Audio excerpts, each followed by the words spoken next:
था जिसका नाम है जून लिट फेस्ट। ये ऑर्गेनाइज किया था आवाज़ voice of artist and art lovers of Kashmir नामी अंजुमन ने।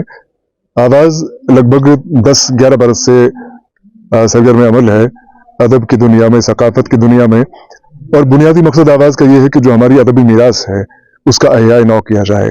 हमारा बुनियादी मुद्दा मकसद ये है कि आवाज़ के ज़रिए नई पौध तक खुशबू जो हमारे विरसे की है, तमद्दुन की है, सकाफत की है, अदब की है, वो पहुंचाई जाए। क्योंकि हम ये मानते हैं कि जो अदब है या सकाफत है ये एक डायनामिक एंटिटी है। ये आप इसको किसी कालिब में कैद नहीं कर सकते हैं, न कि आप इसको किसी वक्त के एक वक्फे में कैद कर सकते हैं। एक बहता दरिया है जो बहता जाता है और बहते बहते ये कई सारी जनरेशंस को अपनी गिरफ्त में लेता है, अपनी आगोश में लेता है। और हमारी ये कोशिश है कि आवाज़ के जरिए कि जो हमारी नई पौध है, नई जनरेशन है, उसको हमारे तमद्दुन का, हमारी मीरास का एक फील मिले, और वो फील मिलने के साथ साथ उनके अंदर ये शौक बेदार हो, उनके अंदर ये तजस्सुस बेदार हो कि वो भी अपने एतबार से, अपनी कैपेसिटी में अदब की खिदमत करें, सकाफत की खिदमत करें। क्योंकि ये जो अदब और सकाफत का जो एक ये हमारा सरमाया है, ये हम उनको वदियत कर रहे हैं और वो इसको आगे बढ़ाते जाएंगे, तब जाके कारवां ये सिलसिला आगे बढ़ता जाएगा। यूं किस तरह का रेस्पॉन्स देखने को मिला? रिस्पांस माशाअल्लाह बहुत ही अच्छा था, अल्हम्दुलिल्लाह काफ़ी अच्छा रिस्पांस रहा। और जिन शख्सियात को हमने इनवाइट किया था आज की इस तकरीब के लिए, वो सब के सब यहाँ पे तशरीफ आवर थी। उन्हीं की मौजूदगी से रौनक अता हुई आज की इस तकरीब को। और हमने 3 गोशे इस तकरीब के तरतीब दिए थे।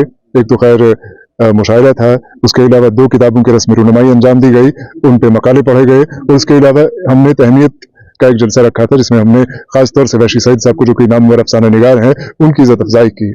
तो अल्हम्दुलिल्लाह, मैंने पहले भी कहा कि काफ़ी अच्छा रिस्पांस मिला। और मैं समझता हूँ कि इस मौसम में, दिसंबर के मौसम में, जबकि सर्दी बहुत ज़्यादा है, लोग वक्त से पहले यहाँ पहुँचे थे। इससे बड़ी क्या दलील हो सकती है, क्या सबूत हो सकता है इस बात का कि लोग कितनी मोहब्बत करते हैं अपने अदब से, अपनी सकाफत से, अपने वरसे से और आवाज़ से। फुल डे कॉन्फ्रेंस ही समझेंगे हम। दिसंबर की इस ठिठुरती सर्दी में इन्होंने कुछ जोश सा लाया। इसमें मिले जुले उर्दू जो राइटर्स हैं और कश्मीरी राइटर्स दोनों ने शमूलियत की। एक शानदार मुशायरा हुआ उर्दू में, और कुछ जलसे तहनीत जिसमें वैशी सईद साहब को एजाज़ से नवाजा गया और बाज़ शुरा व उदबा को मोमेंटो से नवाजा गया। और एक हिस्सा जो पहला हिस्सा है तिलावत कलाम पाक और नात शरीफ के बाद जो हिस्सा शुरू हुआ, पहला इब्तिदाई नशस्त, वो थी कुतुब की रस्म रोनमाई। उसमें शहजादा सलीम की एक किताब अभी मैं जिंदा हूँ जो डायरी है, और वो रिलीज़ हुई। और मेरी किताब जो इसमें रिलीज़ हुई, उस किताब का नाम है कुन्यर बोज़क। कुन्यर बोज़क जो मेरा तकरीबन 21 साला मुताला है शेखियात का, शेखुल आलम रहमतुल्लाह तआला अलैह, जो हमारी मिली जुली सकाफत और जो तहजीब के बानीकार हैं।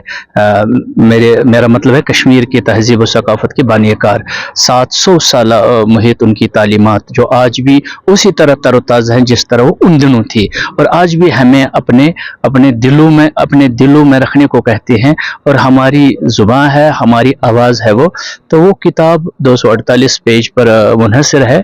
तो उस पर सिर हासिल बहस भी हुआ। उस पर एक पेपर तौसीफ रज़ा ने, बरखुरदार तौसीफ रज़ा ने उर्दू में पढ़ा, और उर्दू दान और कश्मीरी दान जो सब लोग वहाँ शामिल हाल थे, अवल सदार में रफ़ीक राज साहब थे, वाशी सईद साहब थे, बशारत बुखारी साहब थे, और डॉक्टर शबनम अशाई साहिबा थी, निगत नज़र साहिबा जो निज़ामत कर रही थी, और बाकी बड़े बड़े कलमकार और बड़े नाम थे।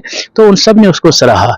और मैं खुद, आप सच पूछे तो मुझे ऐसा लग रहा था कि किताब पर एक एक बात हो रही थी। किताब की अनवेलिंग से लेके इस सदारती कलिमात तक जो राज साहब ने नहायत ही पुरमगज़ सदारती कलिमात किताब के हवाले से भी दिए, तो ऐसा लग रहा था कि मैं शेखुल आलम रहमतुल्लाह अलैह की ज़ियारत के इर्द गिर्द घूमता हूँ और तवाफ़ करता हूँ। अपने आप को इस लायक समझता हूँ, अल्हम्दुलिल्लाह अपने आप को ही मुबारकबाद देता हूँ, और उन सब का शुक्रिया अदा करता हूँ, आप लोगों का शुक्रिया अदा करता हूँ जो यहाँ आए और इस प्रोग्राम को कामयाब